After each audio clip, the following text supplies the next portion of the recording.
তখনই এই যে সরকারই আসুক না কেন, আওয়ামী লীগ হলেও আমি বলবো যে অ্যান্টি ইন্ডিয়ান সেন্টিমেন্ট যেটা খুব গভীরভাবে তাদের মধ্যে প্রবেশ করেছে, যে র্যাডিক্যালাইজেশন, সেইটা যদি আর্মিতে ঢোকে তাহলে আরো বেশি মুশকিল হবে তাদের জন্য।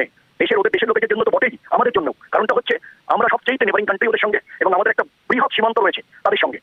যারা 151.7 কিলোমিটার বর্ডার রয়েছে, এছাড়া 90 কিলোমিটার যেটা এস্টুয়ারি পয়েন্ট, যেখানে সাগর এসে মিলিত হচ্ছে আমাদের সুন্দরবন এরিয়াতে, সেই এস্টুয়ারি পয়েন্ট থেকে ফার্স্ট ল্যান্ড বিওপি যেটা শামশেরনগর আমাদের দক্ষিণ চব্বিশ পরগনার, সেই জায়গায় গিয়ে কিন্তু আমাদের এই যে সিকিউরিটি ম্যানেজমেন্টটা সেটাকে আরো সুদৃঢ় করতে হবে, আরো লেয়ার বাড়াতে হবে, ফার্স্ট লাইন, সেকেন্ড লাইন এবং স্পেশাল টাস্ক ফোর্স। কারণ যারা বাংলাদেশে জেল থেকে পালিয়েছে যেটা বলছে সেটা তো হতে পারে না, গেটটা খুললো তাহলে তাহলে স্যার আপনাকে একটু ওথ টেকিংটা শোনাই, আপনাকে একটু শোনাই, তারপরে আলোচনায় আসছি যে এথিক্সটা কতখানি ভুল। শুনুন, আপনাকে একটু শোনাই, তারপরে আলোচনায় আসছি। আমি সর্বশক্তিমান আল্লাহর নামে সশ্রদ্ধ চিত্তে শপথ করিতেছি যে আমি সর্বশক্তিমান আল্লাহর নামে সশ্রদ্ধ চিত্তে শপথ করিতেছি যে আমি